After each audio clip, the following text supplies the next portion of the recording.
Hello students, আমার চ্যানেলে তোমাদেরকে স্বাগত। শুরু করছি class 10 second unit test 2025। Class 10 second unit টেস্টের ভূগোলের শর্ট প্রশ্নের আমরা একটি রিভিশন ক্লাস করছিলাম টেক্সট বই থেকে। সেটা ছিল ভারতের অর্থনৈতিক পরিবেশ। আমরা এর আগে দুটি পর্ব শেষ করেছি ভারতের অর্থনৈতিক পরিবেশ থেকে, হাইলাইটের দিয়ে দাগিয়ে। আজকে শেষ পর্ব ভারতের অর্থনৈতিক পরিবেশের। তো আশা করি তোমাদের সেকেন্ড ইউনিট টেস্টে শর্ট প্রশ্নে যাতে কোনো অসুবিধা না হয়, তার জন্যই আমাদের এই প্রচেষ্টা।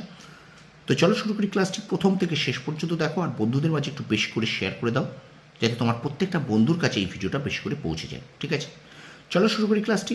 ভারতের অর্থনৈতিক পরিবেশ তোমাদের সেকেন্ড ইউনিট টেস্টের রয়েছে। সেখানে দেখো, ভারতের জনসংখ্যা থেকে আজকে আমরা পড়ব। দেখো, হাইলাইটেডগুলোই কিন্তু তোমরা শুধুমাত্র পড়বে। ঠিক আছে, দেখো, ভারতের 10 বছর অন্তর লোক গণনা হয়। প্রশ্ন আসতে পারে ভারতে কত বছর অন্তর লোক গণনা হয়? 10 বছর।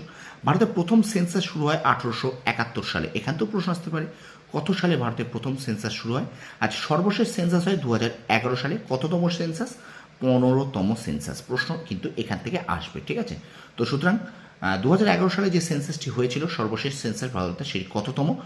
অপশান কিন্তু 15তম, বা শর্ট প্রশ্ন কিন্তু থাকবে 15তম। ঠিক আছে, তারপরে দেখো, 1987 সালে সম্মিলিত জাতিপুঞ্জ থেকে পরিবেশ সংক্রান্ত যে রিপোর্ট প্রকাশিত হয়, সেখানেই প্রথম সাস্টেনেবল ডেভেলপমেন্ট শব্দটি ব্যবহৃত হয়। তাহলে কোথায় প্রথম সাস্টেনেবল ডেভেলপমেন্ট কথাটি ব্যবহৃত হয়? সম্মিলিত জাতিপুঞ্জে। কত সালে? 1987 সালে। এবার এখানেটা দেখো, কেরালায় নারী পুরুষের অনুপাত সবচেয়ে বেশি, এটা মনে রেখো। কেরালায় কিন্তু নারী পুরুষের অনুপাত সবচেয়ে বেশি, হরিয়ানায় নারী পুরুষের অনুপাত সবচেয়ে কম। ঠিক আছে, এইটা তোমরা মনে রেখো, শুধু হাইলাইটারগুলো দিয়ে মনে রাখলেই হবে। আচ্ছা, তারপরে এবার আসি আমরা এক নজরে। দেখো একটুখানি এক নজরে জনসংখ্যাতে কী কী আছে, এটাকে একটু খুব ভালো করে দেখতে হবে। দেখো, উত্তরপ্রদেশ প্রথম, মোট জনসংখ্যা উত্তরপ্রদেশ প্রথম। পশ্চিমবঙ্গ কিন্তু চতুর্থ স্থানে আছে, এটা ইম্পর্টেন্ট। মোট জনসংখ্যা সিকিমের সবচেয়ে কম। কেন্দ্রশাসিত অঞ্চলগুলির মধ্যে দিল্লিতে সংখ্যা সবচেয়ে বেশি। লাক্ষৌ মিনিকয় দ্বীপপুঞ্জে সবচেয়ে কম। জনঘনত্ব বিহারের দ্বিতীয়, জনঘনত্ব বিহার প্রথম, ভারতের প্রথম। পশ্চিমবঙ্গ দ্বিতীয়। অরুণাচল প্রদেশের জনঘনত্ব সবচেয়ে কম। প্রত্যেকটা লাইন কিন্তু তোমাদেরকে পড়তে হবে। আচ্ছা, কেন্দ্রশাসিত অঞ্চলগুলির মধ্যে দিল্লিতে জনঘনত্ব সবচেয়ে বেশি, এগুলো প্রত্যেকটা লাইন পড়তে হবে। এবং আন্দামান ও নিকোবর দ্বীপপুঞ্জে সবচেয়ে কম, জনঘনত্ব কম। কেরাল সর্বাধিক স্বাক্ষর রাজ্য, বিহারের সাক্ষরতা সবচেয়ে কম। সুতরাং এই পার্টটা আমি বারবার বলছি, জনসংখ্যা থেকে এই যে এক নম্বর এই যে পার্টটা আমি দাগিয়ে দিলাম, এটা তোমরা একটু ভালো করে অবশ্যই স্ক্রিনশট করে নাও, বা পরীক্ষার আগে এইটা একটু দেখে যেও। ঠিক আছে, চলো আমরা পরবর্তী পৃষ্ঠায় চলে যাই। দেখো, এবার আমরা এখানে যেটা আসবো, কিছু শহরের উপনাম আমাদের এখানে আছে, সেগুলোকে পড়তে হবে। যেমন ভারতের রোম বলা হয় দিল্লিকে, প্রসাদ নগরী বা সিটি অফ জয় বলা হয় কলকাতাকে, জয়পুর গোলাপি শহর ও হেরিটেজ শহর, হায়দ্রাবাদ হলো সেকেন্দ্রাবাদের যমজ নগরী।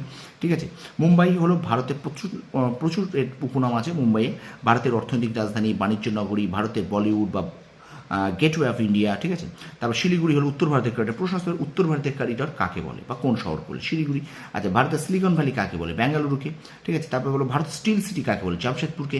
মশলা শহর কাকে বলে? কোজিকোডকে। তো সুতরাং এই প্রত্যেকটা চার্ট তোমরা একটুখানি এটাকে একটু তুলে নাও, এগুলোকে খাতায় তুলে নাও। ঠিক আছে, হয়তো বলো দুগ্ধ শহর কোথায় অবস্থিত, বা ভারতের দুগ্ধ শহর কাকে বলে? আনন্দকে। ঠিক আছে, এগুলোকে তোমাদের কিন্তু জানতে হবে। ভারতের পিটসবার্গ কাকে বলে? জামশেদপুরকে।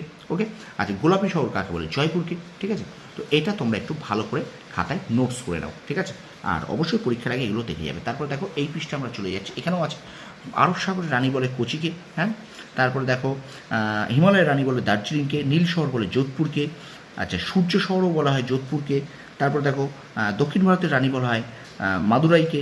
এলাহাবাদের বর্তমান নাম প্রয়াগরাজ। এবার এখানটায় আসো, দেখো যে 1 লক্ষের বেশি জনসংখ্যা হলো তাকে বলা হয় শহর। 1 লক্ষের বেশি জনসংখ্যা হলে, 10 লক্ষের বেশি জনসংখ্যা হলে তাকে বলি মহানগর। এই পার্টগুলোকে তোমরা একটু অবশ্যই এগুলোকে মনে রেখো। 1 লক্ষের জনসংখ্যা বেশি হলে শহর বলবো, 10 লক্ষ বেশি হলে তাকে বলে আমরা মহানগর বলবো। ঠিক আছে, তাহলে এইগুলো এখান থেকে পড়তে হবে। বারবার বলে দিচ্ছি, এগুলো কিন্তু অবশ্যই ইম্পর্টেন্ট, প্রত্যেকটা জিনিস এখান থেকে কিন্তু ইম্পর্টেন্ট। চলো আমরা এগিয়ে। আচ্ছা, ভিডিওটা একটু বেশি করে শেয়ার করে দাও স্টুডেন্টস তোমার বন্ধুদের মাঝে। এবার দেখো, 1853 সালে মুম্বাই ও থানে শহরের মধ্যে প্রথম রেল যোগাযোগ শুরু হয়। তাহলে কত সালে প্রথম রেল যোগাযোগ শুরু হয়? না, 1853 সালে। কোথায়? মুম্বাই থেকে থানে। ঠিক তার পরের বছর পশ্চিমবঙ্গে কিন্তু 1854 সালের 15ই আগস্ট হাওড়া ও হুগলির মধ্যে ট্রেন চলাচল শুভারম্ভ হয়। এটা কিন্তু 1854 সালে 15ই আগস্ট। এটা মানে 1853 সালে ভারতবর্ষে, পশ্চিমবঙ্গে কিন্তু 1854 সালে। এবার দেখো, নর্দার্ন রেল ভারতের বৃহত্তম বৃহত্তম অর্থাৎ উত্তর রেলওয়ে। উত্তর নর্দার্ন বলতে আমরা উত্তর ভারতকে বুঝি, নর্থ অর্থাৎ নর্দার্ন হলো ভারতের বৃহত্তম রেলপথ কোনটা, না উত্তর রেলপথ হলো ভারতের বৃহত্তম রেলপথ। আমরা জানি পূর্ব রেলপথ এর সদর দপ্তর নিউ দিল্লি, পূর্ব রেলপথের সদর দপ্তর, দক্ষিণ পূর্ব রেলের সদর দপ্তর কিন্তু কলকাতা, ঠিক আছে। আচ্ছা, ভারতীয় রেলকে বলা হয় ভারতের জীবনরেখা। এখানে প্রশ্ন আসতে পারে কাকে ভারতের জীবনরেখা বলা হয়, ভারতীয় রেলকে কিন্তু ভারতের জীবনরেখা বলা হয়। এবার দেখো এখানে সড়কপথ যোগাযোগ ব্যবস্থার সবচেয়ে প্রাচীন মাধ্যম, তাহলে যোগাযোগ ব্যবস্থার সবচেয়ে প্রাচীন মাধ্যম কোনটি, এ হলো সড়কপথ, ঠিক আছে। আচ্ছা, এবার আমরা আসছি, দেখো NH-44 ভারতের দীর্ঘতম জাতীয় সড়ক। কি বললাম, ভারতের দীর্ঘতম জাতীয় সড়ক কোনটা, NH-44, NH-44 বা NH-44। আর ভারতের ক্ষুদ্রতম জাতীয় সড়ক হলো NH-766EE, এটা তোমরা মনে রাখো। তাহলে ভারতের ক্ষুদ্রতম জাতীয় সড়ক কোনটি, NH-766EE, ঠিক আছে, এটা হলো ভারতের ক্ষুদ্রতম জাতীয় সড়ক। এবার দেখো মহারাষ্ট্রের জাতীয় সড়কপথের দৈর্ঘ্য কিন্তু সবচেয়ে সর্বাধিক লক্ষ্য করে। তাহলে প্রশ্ন আসতে পারে যে ভারতের কোন রাজ্যে জাতীয় সড়কের দৈর্ঘ্য সর্বাধিক, না মহারাষ্ট্রে। তাহলে ভারতের দীর্ঘতম সড়কপথ কোনটা, NH-44, ভারতের ক্ষুদ্রতম সড়কপথ কোনটা, NH-766EE, ঠিক আছে। তাহলে এখান থেকে এগুলো কিন্তু তোমাদের অবশ্যই পড়তে হবে, এগুলো সেকেন্ড ইউনিট টেস্টটা কিন্তু একটু দেখে যেতে হবে। আচ্ছা, এবারে এই যে এক নজরে পরিবহন ও যোগাযোগ থেকে আমরা যেটা তুললাম, এই এক নজরের যোগাযোগ পরিবহন থেকে এই পার্টটা তোমরা একটু দেখে নাও। এটা কিন্তু যেহেতু বইটা একটু লাল কালি একটু ঝাপসা আছে, সেই জন্য একটু অসুবিধা হবে, তবু আমি তোমাদেরকে একটু কাছে থেকে দেখাচ্ছি, একটুখানি দেখে নাও, ভালো করে এটাকে একটু দেখে নাও, ঠিক আছে। বারবার বলছি, এটা কিন্তু ভীষণ ভীষণ ইম্পর্ট্যান্ট একটা টপিক, সুতরাং এটাকে কিন্তু খুব ভালো করে একটু দেখে নাও, বারবার বলছি, ঠিক আছে। তো চলো আমরা এখানেই ভিডিওটা শেষ করছি। তো ভিডিওটা কেমন লাগলো অবশ্যই তোমরা কমেন্ট সেকশনে কমেন্ট করে জানিও, আর বন্ধুদের মাঝে অবশ্যই একটু বেশি করে শেয়ার করে দাও। আর আমার ভিডিওটা যদি এখনও সাবস্ক্রাইব করে না থাকো, প্লিজ তোমরা সাবস্ক্রাইব করে রাখো, আর পাশে থাকা বেল আইকনে প্রেস করে রাখো, অবশ্যই নোটিফিকেশানগুলো সবার আগে পাওয়ার জন্য। তোমরা সফল হও, তোমাদের সাফল্য কামনা করি, ধন্যবাদ।